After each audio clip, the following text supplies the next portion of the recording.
Hello everyone. Last time हमने internal forces के बारे में बात की थी, जहाँ पर मैंने कंटैक्ट फोर्स के बारे में आपको बताया और फर्दर मैंने जो बात की थी वो मैंने टेंशन के बारे में बात की थी। फर्दर कंटिन्यू करता हूँ। जो तीसरा आपके पास इंपॉर्टेंट इंटरनल फोर्स है वो आपका फ्रिक्शन है। अगेन फ्रिक्शन जो होगा वो पेयर्स में एग्जिस्ट करेगा। आपका जो फ्रिक्शन होता है वो पेयर्स में एग्जिस्ट करेगा। और अब आप एफबीडी में कैसे फ्रिक्शन को रिप्रेजेंट करोगे हम वो देखेंगे। मतलब उन सिचुएशंस को समझने की कोशिश करेंगे जहां पर फ्रिक्शन एक तो इन्वॉल्व होगा और फिर उसी सिचुएशन का हम एफबीडी बना देंगे।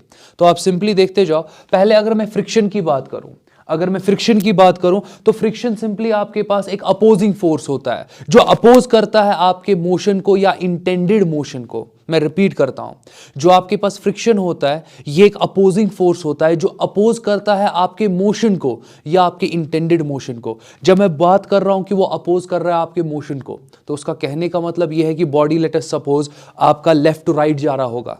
जब आपका बॉडी लेफ्ट टू राइट जा रहा होगा तो आप देखोगे कि फ्रिक्शन जो है वो राइट टू लेफ्ट लगेगा। मैं अगेन इसको रिपीट करता हूं, जो बॉडी है वो सिंपली कहां से कहां जा रहा है, आपका बॉडी जो है वो लेफ्ट टू राइट जा रहा है, लेट अस सपोज। तो जो फ्रिक्शन है वो राइट टू लेफ्ट एक्ट करेगा। तो बॉडी मगर मूव कर रहा था ना, आपको पता है कि body left to right move कर रहा था, दैट इज योर मोशन। दूसरा इंपॉर्टेंट पार्ट है आपका इंटेंडेड मोशन।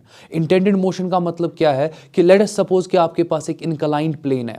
एक इंक्लाइंड प्लेन पे आप सिंपली एक ब्लॉक को रख देते हो और आप क्या करते हो, आप इंक्लाइंड प्लेन का इंक्लिनेशन बढ़ाते जाते हो। आपको पता है कि आगे जाकर जब आपका इंक्लिनेशन अच्छा खासा हो जाएगा आपका ब्लॉक जो है वो नीचे चला जाएगा। मतलब अभी ब्लॉक नीचे नहीं चला गया मगर उसका इंटेंडेड मोशन कि आगे क्या उसके साथ होने वाला है वो आपको पहले ही पता है कि वो नीचे जाने वाला है। तो इस सिचुएशन में भी आप वहां पे फ्रिक्शन अगर दिखाना चाहोगे तो फ्रिक्शन आपको वहां पर अपोजिट डायरेक्शन में देना होगा। अपोजिट डायरेक्शन का मतलब कि जिस डायरेक्शन में इंटेंडेड मोशन होने वाला है उसके अपोजिट डायरेक्शन में आप फ्रिक्शन को दिखाओगे।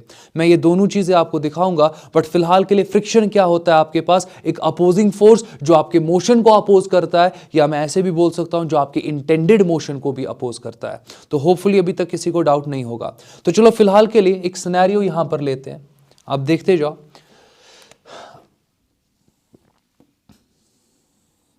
लेट अस अज्यूम कि आपके पास एक टेबल है यहां पे। लेट अस अज्यूम कि आपके पास टेबल है और इस टेबल पर मैं एक ब्लॉक रख रहा हूं। इस टेबल पर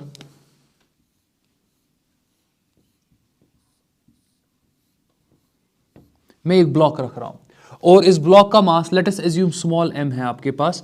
और ये जो टेबल है, ये जो टेबल आपके पास है, इस वक्त ये टेबल आपका स्मूथ नहीं है, इस वक्त ये टेबल आपका रफ है। कहने का मतलब ये है कि इस वक्त जो आपका टेबल है यहां पे ये फ्रिक्शन ऑफर कर सकता है। तो इस टेबल का लेट अस अज्यूम कि कोएफिशिएंट ऑफ फ्रिक्शन जो है वो म्यू है।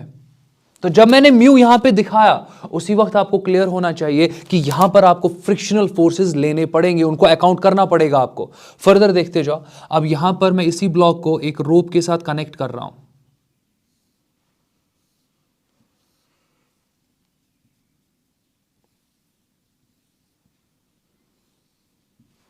मैंने इसको एक रोप के साथ कनेक्ट कर दिया और रोप के दूसरे साइड से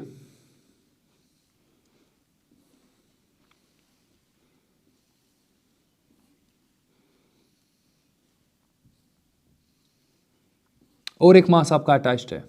तो आप देख सकते हो मैंने ये सिनेरियो यहां पे लिया। लेट अस अज्यूम कि इसका मास जो है वो कैपिटल M है। लेट अस अज्यूम कि जो इसका मास है वो आपके पास कैपिटल M है यहां पे, और मुझे अब एफबीडी बनाना है। मुझे अब सिंपली यहां पर एफबीडी बनाना है। तो यहां पर मैं सिंपली लिख रहा हूं कि जो आपका कैपिटल M है it is greater than small m। मैं ये बोल रहा हूं कि जो इस वाले ब्लॉक का मास है वो इस वाले ब्लॉक से थोड़ा ज्यादा है या ज्यादा है सिंपली। अब यहां पर आपको भी पता है कि अगर यहां पर इस ब्लॉक का मास ज्यादा है तो ये ब्लॉक जो है ये नीचे चला जाएगा, क्योंकि अगर इसका मास ज्यादा है इस पे ग्रेविटेशनल पुल अच्छा खासा लगेगा, जिसकी वजह से इसका चांस है कि ये कहां की तरफ जाएगा, ये आगे की तरफ जाएगा। बस मैं इतना यहां पे कह रहा हूं, रिपीट करता हूं। इस ब्लॉक का मास यहां पे मैं ज्यादा ले रहा हूं तो इसका कहने का मतलब ये है कि जो इस पे ग्रेविटेशनल पुल होगा वो बहुत ज्यादा होगा। और मैं एज्यूम करके चलूंगा कि अगर ये ब्लॉक नीचे जाएगा तो ऑब्वियसली ये ब्लॉक कहां जाएगा, ये ब्लॉक आपका आगे चला जाएगा। तो होपफुली अभी तक किसी को डाउट नहीं होगा। अब यहां पर आप देख लो, कहने का मतलब ये है, क्या ये ब्लॉक आगे गया, ये ब्लॉक आगे नहीं गया, मगर इसका जो इंटेंडेड मोशन है, इसका इंटेंडेड मोशन है कि ये आगे जाने वाला है। इन केस अगर ये ब्लॉक नीचे चला गया, जो कि यहां पर पॉसिबिलिटी बन रही है बिकॉज ऑफ दिस कंडीशन, आप देखोगे कि ये जो ब्लॉक है आपका ये आगे जा सकता है, इसमें यहां पर कैपेबिलिटी है आगे जाने की, तो इसका जो इंटेंडेड मोशन है वो आगे जाने का है। अगर इसका इंटेंडेड मोशन आगे जाने का है, फ्रिक्शन जो है वो इंटेंडेड मोशन के अपोजिट होता है ना, तो आप देखोगे कि इस ब्लॉक पे एक फ्रिक्शनल फोर्स लगेगा मगर बैकवर्ड डायरेक्शन में, बैकवर्ड डायरेक्शन में ये फ्रिक्शनल फोर्स इस पे लग रहा है। फ्रिक्शनल फोर्स को यहां पर मैं स्मॉल एफ से रिप्रेजेंट करूंगा। ये फ्रिक्शनल फोर्स आप देखोगे ये इस ब्लॉक पे बैकवर्ड डायरेक्शन में लगेगा। अगेन फ्रिक्शनल फोर्स जो आपके पास होता है, फ्रिक्शनल फोर्स वो एक इंटरनल फोर्स होता है, और कोई भी इंटरनल फोर्स जो आपके पास होता है वो पियर्स में एग्जिस्ट करता है। अब देख लो यहां पर ये फ्रिक्शनल फोर्स मैं ब्लॉक पे दिखा रहा हूं, ये फ्रिक्शनल फोर्स आपका सरफेस आपके ब्लॉक पे लगाएगा, ये इस ब्लॉक के आगे जाने को रोकने की कोशिश करेगा, अपोज करने की कोशिश करेगा रादर। बट यहां पर आप देखोगे कि ये आप देख सकते हो कि फ्रिक्शनल फोर्स बैकवर्ड लग रहा है ना, तो इंटर्न पियर्स में आपका फ्रिक्शनल फोर्स होने वाला है, तो ये ब्लॉक जो है ये आपके इस टेबल पे फ्रिक्शनल फोर्स लगाएगा मगर आगे की डायरेक्शन में। ये आप कभी दिखाते ही नहीं हो, बट ये है, ये इंपॉर्टेंट पॉइंट है यहां पे, because to every action there is equal and opposite reaction. ये जो न्यूटन्स थर्ड लॉ है, आप बोल सकते हो कि ये इंटरनल फोर्सेस के लिए ही है, क्योंकि इंटरनल फोर्सेस किस में होते हैं, वो तो पियर्स में होते हैं। तो आप देख सकते हो यहां पर कि यहां पर आपके पास इंटेंडेड मोशन इस ब्लॉक का है आगे जाने का, इंटेंडेड मोशन है इस ब्लॉक का आगे जाने का, तो अगर इसका इंटेंडेड मोशन आगे जाने का, इस पे फ्रिक्शन पीछे की डायरेक्शन में लगेगा। अब अगर इस पे फ्रिक्शन पीछे की डायरेक्शन में लग रहा है, तो every action there is equal and opposite reaction. आप देखोगे कि आपकी टेबल पर भी एक फ्रिक्शन लगेगा इस ब्लॉक की वजह से मगर आगे की डायरेक्शन में। तो अब अगर मैं इसका एफबीडी बनाऊं यहां पे, आप फर्दर देख सकते हो कि यहां आपके पास एक कंटैक्ट बन रहा है, आप चेक कर सकते हो, ये कंटैक्ट यहां पर आपके पास है, और बिकॉज ऑफ दिस कंटैक्ट आप देखोगे कि यहां पर नॉर्मल रिएक्शन होगा इस ब्लॉक पे, इस ब्लॉक पे आपका नॉर्मल रिएक्शन होगा, लेट दैट बी एन। अगर इस ब्लॉक पे नॉर्मल रिएक्शन एन है, इन टर्न आपका ब्लॉक आपके टेबल पर भी नॉर्मल रिएक्शन एक्सर्ट करेगा, because to every action there is equal and opposite reaction, इस पर भी आपका नॉर्मल रिएक्शन यहां पर एन आ जाएगा। तो अब अगर मैं यहां पे स्मॉल m का एफबीडी बनाऊं, तो मैं लिख रहा हूं यहां पे, मैं एफबीडी यहां पे ड्रॉ करना चाहता हूं, तो एफबीडी जो है मैं स्मॉल m का ड्रॉ करना चाहता हूं। तो आपको कुछ नहीं करना है, आप यहां पर पहले ही mg डाउनवर्ड डायरेक्शन में दिखाओ। पहला काम एफबीडी में यही होता है कि आप ग्रेविटेशनल फोर्स को दिखाओ, आप mg को पहले ही दिखाओ। अब फर्दर जरा देख लो, यहां पर आप देख सकते हो कि यहां पर स्ट्रिंग भी कनेक्टेड है, और स्ट्रिंग यहां पर टेंशन ये होगा, ये आपका टेंशन आप देख सकते हो, मैंने कैसे पेयर्स में बनाया, और यहां पर भी आपका टेंशन और यहां पर भी टेंशन। अगेन अगर आपको इसमें डाउट है कि मैं टेंशन कैसे यहां पे ड्रॉ कर रहा हूं, आप प्रीवियस वीडियोस को चेक करो, वहां पर तो पूरा टेंशन के मैंने डिस्कशन किया हुआ है, और पूरा मैंने समझाया है कि ये टेंशन ऐसे क्यों आपका पेयर्स में एग्जिस्ट करता है।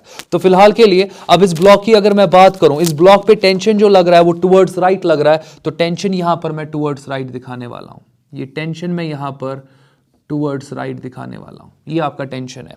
फर्दर अगर मैं बात करूं, आप देख सकते हो कि फ्रिक्शनल फोर्स टुवर्ड्स लेफ्ट लग रहा है ब्लॉक पे, हम ब्लॉक का एफबीडी बना रहे हैं, तो ब्लॉक पे आपका फ्रिक्शनल फोर्स जो है वो टुवर्ड्स लेफ्ट लग रहा है, तो यहां पर आपका फ्रिक्शनल फोर्स टुवर्ड्स लेफ्ट लगेगा।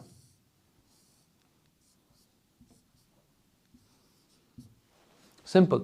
अच्छा लास्ट देख लो, नॉर्मल रिएक्शन अपवर्ड डायरेक्शन में, तो नॉर्मल रिएक्शन आपका यहां पे अपवर्ड डायरेक्शन में लगेगा, और ये आपका यहां पर मास जो है वो आपका स्मॉल m है। अच्छा एक चीज समझने की कोशिश करो, इस ब्लॉक की अगर मैं बात करूं, इस ब्लॉक की अगर मैं बात करूं, इस पे एक टेंशन लग रहा है आगे की डायरेक्शन में और फ्रिक्शन लग रहा है पीछे की डायरेक्शन में। अगर आपका यहां पे टेंशन बड़ा हुआ फ्रिक्शन से, आप देखोगे कि आपका जो ब्लॉक है वो तभी मूव कर पाएगा, आपका जो ब्लॉक है वो तभी मूव कर पाएगा। मैं रिपीट कर रहा हूं, समझने की कोशिश करो, आपके पास अगर आपका टेंशन आपके फ्रिक्शनल फोर्स से ज्यादा हुआ, तो तब आप बोलोगे कि आपका जो ब्लॉक है वो आगे चला जाएगा। अगेन अगर मैं फ्रिक्शन की बात करूं, फ्रिक्शन आपके पास यहां पर दो टाइप्स का होता है, static friction and kinetic friction. आप देखते जाओ, यहां पर अगर मैं फ्रिक्शन की बात करूं, फ्रिक्शन आपके पास यहां पर दो टाइप का होता है। एक तो आपके पास यहां पर काइनेटिक फ्रिक्शन होता है,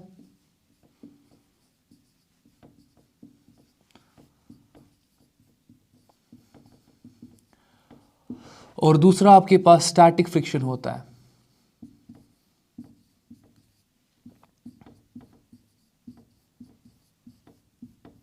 आपके पास काइनेटिक फ्रिक्शन होता है और आपके पास स्टैटिक फ्रिक्शन होता है, तो आप देख सकते हो। फर्दर और एक पॉइंट अगर मैं यहां पे बताऊं, आपके पास स्टैटिक फ्रिक्शन जो है वो जीरो हो सकता है, काइनेटिक फ्रिक्शन जीरो नहीं हो सकता है। ये पॉइंट्स आप अपने एंट्रेंस के लिए नोट कर देना, बहुत इंपॉर्टेंट है। और स्टैटिक फ्रिक्शन का जो मैक्सिमम वैल्यू आपके पास होता है उसको आप लिमिटिंग फ्रिक्शन बोलते हो, उसको आप लिमिटिंग फ्रिक्शन बोलते हो।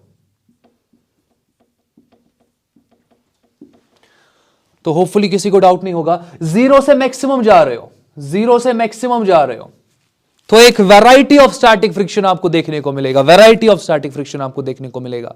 और अगर यहां पर फॉर एग्जांपल मैं अप्लाइड फोर्स और फ्रिक्शन के बीच, क्योंकि देख लो ये टेंशन जो है ये यहां पर काम करेगा आपके अप्लाइड फोर्स का,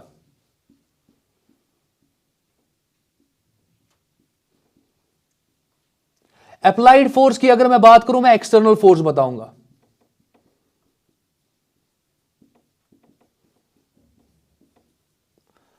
अच्छा, एक्सटर्नल फोर्स की अगर बात करूं, आप देख सकते हो यहां पर आपके पास mg डाउनवर्ड डायरेक्शन में, कैपिटल M और G ये डाउनवर्ड डायरेक्शन में लगेगा, और यहां पर आपका जो mg है वो आप टेंशन के बराबर ले सकते हो। आप mg यहां पर टेंशन के बराबर ले सकते हो जब आपका पूरा सिस्टम अभी रेस्ट पर होगा। तो कहने का मतलब यह है कि मैं सिंपली आपको यह कह रहा हूं कि आपका जो स्टैटिक फ्रिक्शन है वो चेंज हो सकता है, उसका वैल्यू जीरो भी हो सकता है, वो जीरो के बाद वन वैल्यू ले सकता है, टू वैल्यू ले सकता है। कहने का मतलब स्टैटिक फ्रिक्शन आपका एक वेरिएबल फ्रिक्शन है। जब आप फोर्स अप्लाई करोगे एक बॉडी पे, आप कम फोर्स अप्लाई करोगे स्टैटिक फ्रिक्शन कम होगा, ज्यादा फोर्स अप्लाई करोगे स्टैटिक फ्रिक्शन ज्यादा होगा। आप ज्यादा फोर्स अप्लाई करते जाओगे तो स्टैटिक फ्रिक्शन का वैल्यू बढ़ते चला जाएगा। फाइनली आप देखोगे कि आप स्टैटिक फ्रिक्शन के मैक्सिमम पे पहुंचोगे, that is your limiting friction, उसको आप लिमिटिंग फ्रिक्शन कहते हो। और लिमिटिंग फ्रिक्शन को जब आप ओवरकम कर दोगे आपका बॉडी मूव करना शुरू करेगा। जब आप लिमिटिंग फ्रिक्शन को ओवरकम करोगे बॉडी जो है वो मूव करना स्टार्ट करेगा। जब आपका बॉडी फॉर एग्जांपल मूव करेगा ना, तो आप देखोगे कि अब तो बॉडी मोशन में है। जब बॉडी मोशन में होगा आपकी बॉडी को जो फ्रिक्शन अपोज करेगा वही आपका यहां पर काइनेटिक फ्रिक्शन है, वही आपका यहां पे काइनेटिक फ्रिक्शन है। तो होपफुली किसी को डाउट नहीं होगा। तो यहां पर अगर मैं पहले बात करूं अब फ्रिक्शन की, लिमिटिंग फ्रिक्शन की मैं बात करता हूं। जो आपके पास लिमिटिंग फ्रिक्शन है, जो आपके पास यहां पे लिमिटिंग फ्रिक्शन है, लिमिटिंग फ्रिक्शन की अगर मैं बात करूं, आप इसको सीधे लिखते हो, it is mu into R. समझो इसको, जब भी फ्रिक्शन की बात होगी, तो मैं लिमिटिंग फ्रिक्शन की बात कर रहा हूं, मैं लिमिटिंग फ्रिक्शन की बात कर रहा हूं। लिमिटिंग फ्रिक्शन आपके पास म्यू आर के बराबर होता है। कहने का मतलब यह है, ये जो म्यू आपके पास है, this is coefficient of friction, this is coefficient of friction,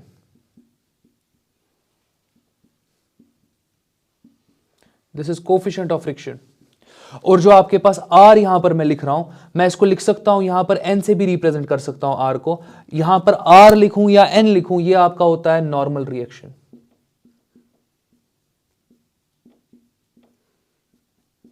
अब जरा देख लो, नॉर्मल रिएक्शन आपकी एफबीडी में है और नॉर्मल रिएक्शन को बैलेंस आउट कौन कर रहा है? आपका एमजी।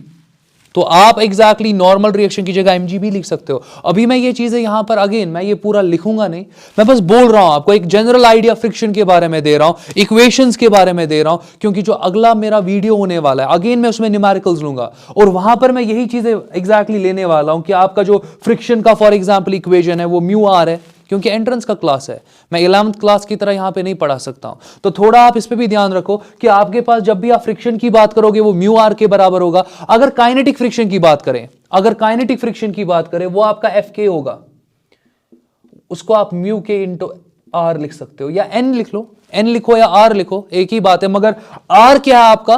वो नॉर्मल रिएक्शन। आप देख सकते हो म्यू के जो है it is coefficient of kinetic friction. ये जो आपके पास यहां पे म्यू है, इसको म्यू एल लिख दो, कोफिशिएंट ऑफ लिमिटिंग फ्रिक्शन। अच्छा, यहां पर जो स्टैटिक फ्रिक्शन का इक्वेशन है, स्टैटिक फ्रिक्शन का जो इक्वेशन है उसमें आपका म्यू एस आ जाएगा, that is coefficient of static friction. तो होपफुली इसमें किसी को डाउट नहीं होगा। तो फिलहाल के लिए आपने देखा कि सिचुएशन का मैंने इस मास के लिए एफबीडी कैसे बनाया, और इसके एफबीडी में आप फ्रिक्शन को देख सकते हो। अब यूज कैसे करेंगे न्यूटन सेकंड लॉ को, वो न्यूमेरिकल एनालिसिस में हम देख लेंगे। चलो मैं और एक एग्जांपल लेता हूं, और रादर दो एग्जांपल्स लेने वाला हूं मैं। बहुत इंपॉर्टेंट एग्जांपल्स है, बिल्कुल भी स्किप कोई नहीं करेगा इसको, बहुत ज्यादा इंपॉर्टेंट एग्जांपल्स है, आप देखते जाओ।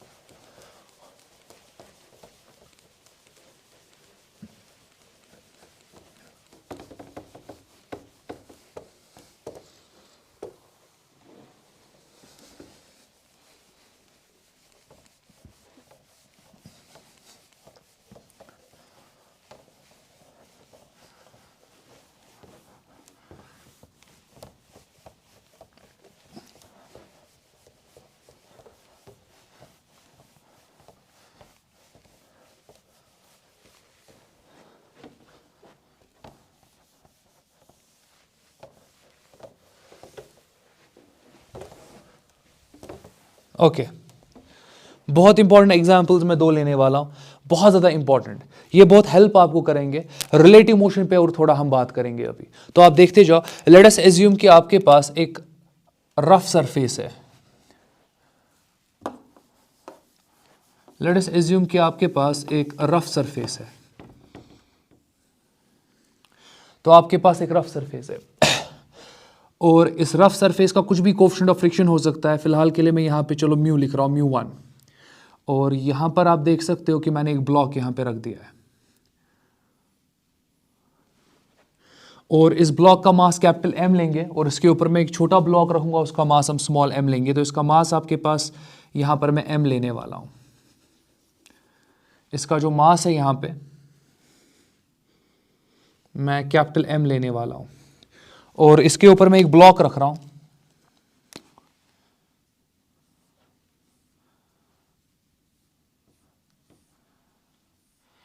और इस ब्लॉक का जो मास है यहाँ पे मैं स्मॉल m रखने वाला हूँ।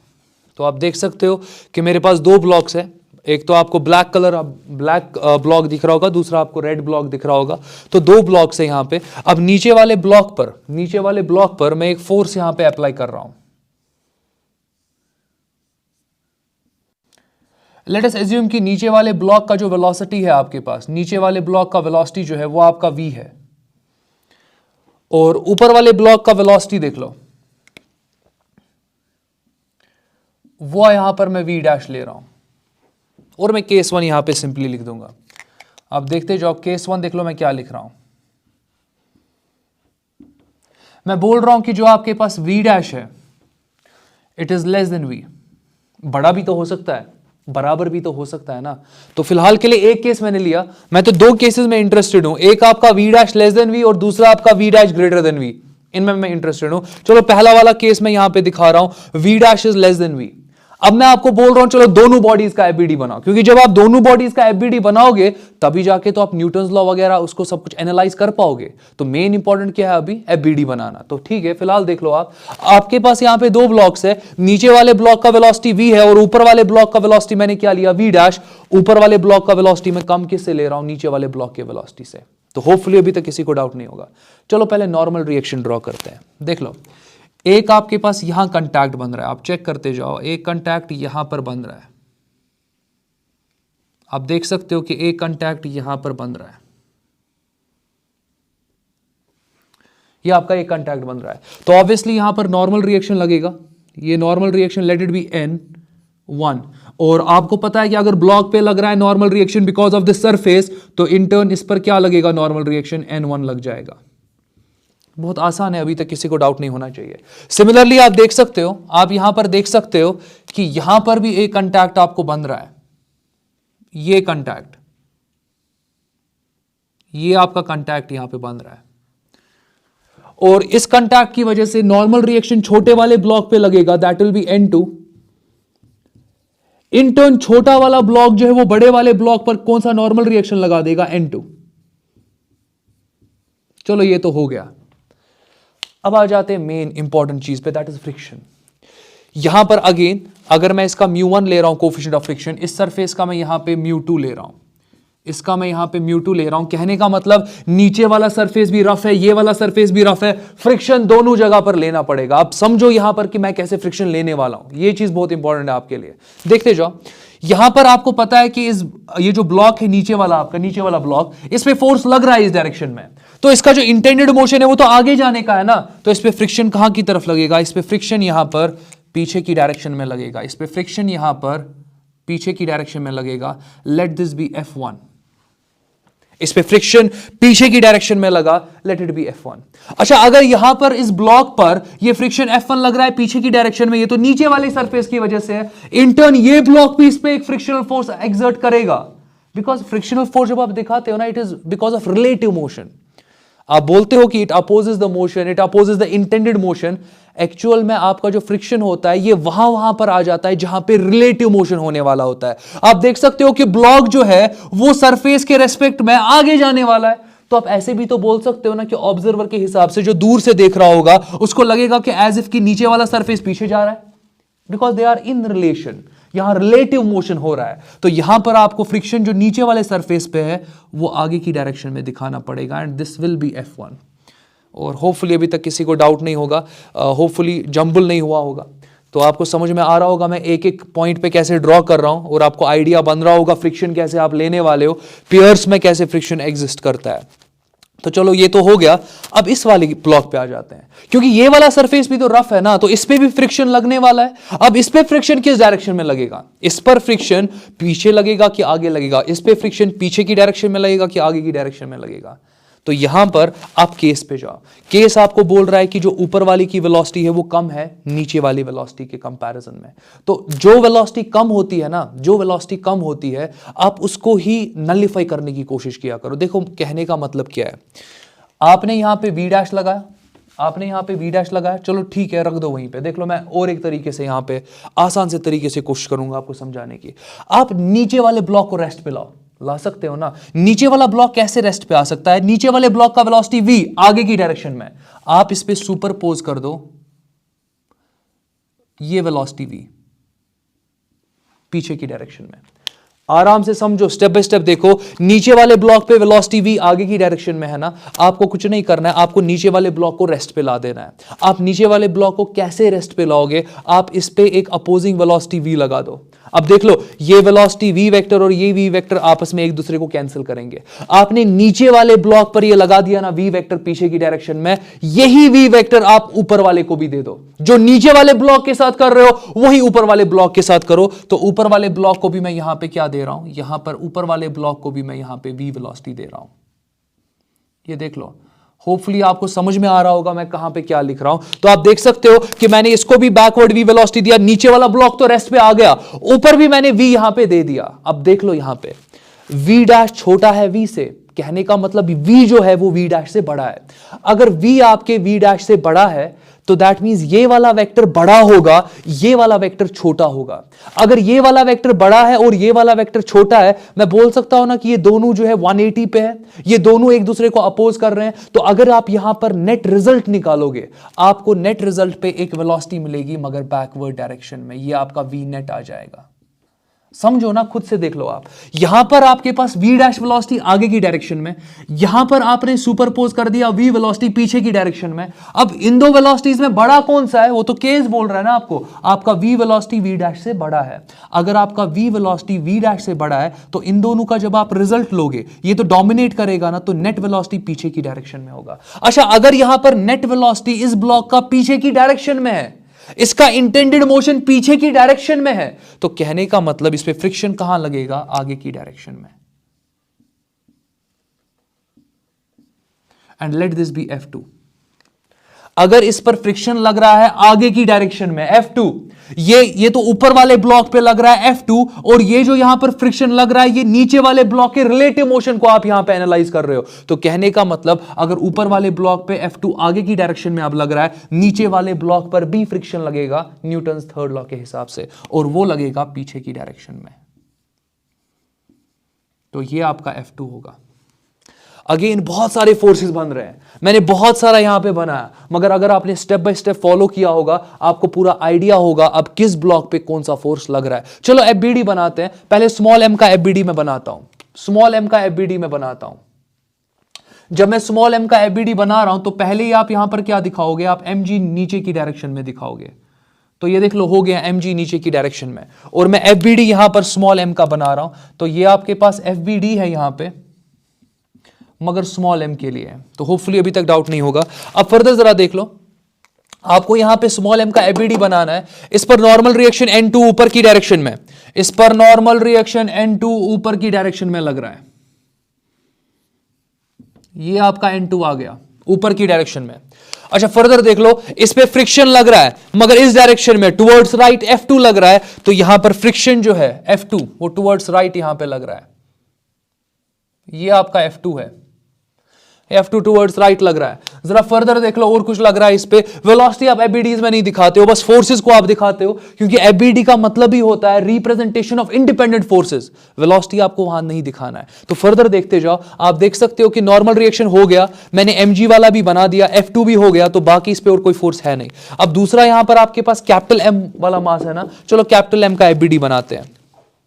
मैं यहां पर कैपिटल M का एबीडी बनाता हूं। पहले ही आपका mg डाउनवर्ड डायरेक्शन में, कैपिटल mg, ये FBD है आपका, मगर कैपिटल M का, ये आपका कैपिटल M का FBD है यहां पे, तो mg आपका डाउनवर्ड डायरेक्शन में, ये तो हो गया। अब दूसरा पॉइंट यहां पर, इस पर नॉर्मल रिएक्शन देखो, एक नॉर्मल रिएक्शन डाउनवर्ड डायरेक्शन में, एक नॉर्मल रिएक्शन अपवर्ड डायरेक्शन में। N1 अपवर्ड डायरेक्शन में इस पर लग रहा है और N2 डाउनवर्ड डायरेक्शन में लग रहा है, तो N2 डाउनवर्ड डायरेक्शन में लग रहा है, N2 यहां पर आपका डाउनवर्ड डायरेक्शन में लग रहा है, तो प्लस N2 आ जाएगा। Normal reaction N1 upward direction में लग रहा है, तो N1 आपका यहां पर अपवर्ड डायरेक्शन में आ जाएगा, N1 यहां पर आपका अपवर्ड डायरेक्शन में आ जाएगा। तो नॉर्मल रिएक्शंस हो गया, mg भी हो गया। अब फ्रिक्शन पे आते हैं, फ्रिक्शन पे आते हैं। आप देख सकते हो कि इस पे जो फ्रिक्शन लग रहा है, F1 पीछे की डायरेक्शन में लग रहा है और F2 भी पीछे की डायरेक्शन में लग रहा है। तो कहने का मतलब, एक तो F1 पीछे की डायरेक्शन में लग रहा है, तो ये मैं F1 बना रहा हूं यहां पे, साथ साथ में F2 भी पीछे की डायरेक्शन में लग रहा है, तो F2 भी यहां पर पीछे की डायरेक्शन में ही लग रहा है, तो F1 प्लस F2 जो है नेट फ्रिक्शन, इस पर पीछे की डायरेक्शन में लग रहे हैं। तो होपफुली इसमें किसी को डाउट नहीं होगा। आप देख सकते हो कि किस तरीके से मैंने FBD दोनों मासेस का यहां पे बनाया। होपफुली किसी को इसमें डाउट नहीं होगा। मैं अब और एक केस लूंगा, उस केस में अब हम क्या करेंगे, उस केस में हम यहां पर V को लेस देन, या V डैश को आप ग्रेटर देन V लेंगे, या मैं इसको ऐसे काम करता हूं, मैं सिंपली आपको एज एन असाइनमेंट देता हूं, आप खुद से ट्राई करो, आप खुद से ट्राई करो, इसको एनालाइज करो, वो ज़्यादा अच्छा रहेगा आपके लिए, ताकि आप समझ सको कि फ्रिक्शन कैसे कहां पर आप लेने वाले हो। तो अगेन आप देख सकते हो कि कैसे आपको फ्रिक्शन को अंडरस्टैंड करना है। अच्छा, ये जो मैंने यहां पे वेलोसिटी लिया, मैंने नीचे वाले ब्लॉक को रेस्ट में लाया, ये सारा कॉन्सेप्ट आपके काइनेमैटिक्स में आ जाता है, रिलेटिव मोशन में। होपफुली अभी तक किसी को डाउट नहीं होगा। आज की वीडियो में मैं यहीं पे कंक्लूड करता हूं। आप ये वाला केस खुद से ट्राई कर लो, आप खुद से ये वाला केस ट्राई कर लो, आपको प्रैक्टिस हो जाएगी। कमेंट सेशन में आप अपने आंसर्स को बता देना कि कैसे क्या आपको मिल रहा है आंसर। बाकी नेक्स्ट टाइम, आज के लिए इतना काफी। Take care.